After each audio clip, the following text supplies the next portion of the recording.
অন্তর্বর্তী সরকারের প্রধান উপদেষ্টা ডক্টর মোহাম্মদ ইউনূসের যুক্তরাজ্য সফরকালে তার সঙ্গে সাক্ষাৎ করতে চেয়ে চিঠি দিয়েছেন বাংলাদেশের সাবেক ক্ষমতাচ্যুত প্রধানমন্ত্রী শেখ হাসিনার ভাগ্নি সাবেক ব্রিটিশ মন্ত্রী টিউলিপ সিদ্দিক। দুর্নীতির অভিযোগে সৃষ্ট ভুল বোঝাবুঝি মেটাতে টিউলিপ এই সাক্ষাৎ চান বলে দ্য গার্ডিয়ানের এক প্রতিবেদনে জানা গেছে। প্রতিবেদনে বলা হয়, বাংলাদেশের অন্তর্বর্তীকালীন সরকারের প্রধান ও নোবেলজয়ী অর্থনীতিবিদ ডক্টর মোহাম্মদ ইউনূসকে লেখা একটি চিঠি লিখেছেন টিউলিপ। লন্ডন সফরে যাচ্ছেন প্রধান উপদেষ্টা ডক্টর ইউনূস। এ সময় রাজা চার্লস ও ব্রিটিশ প্রধানমন্ত্রী কিয়ার স্টারমারের সঙ্গে সাক্ষাৎ করবেন তিনি।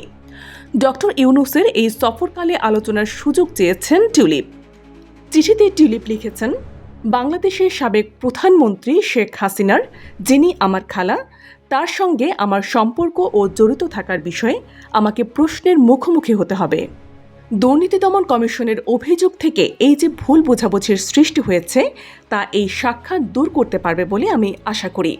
তিনি আরও লিখেছেন, আমি একজন যুক্তরাজ্যের নাগরিক।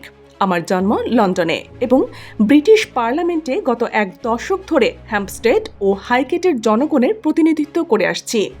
টিউলিপ সিদ্দিক আরও বলেন, বাংলাদেশের সঙ্গে আমার হৃদয়ের টান রয়েছে, কিন্তু সেখানে আমার কোনো সম্পত্তি বা ব্যবসায়িক স্বার্থ নেই। আমি ওই দেশে জন্মাইনি, থাকি না, এমনকি আমার পেশাগত জীবনও গড়ে ওঠেনি সেখানে।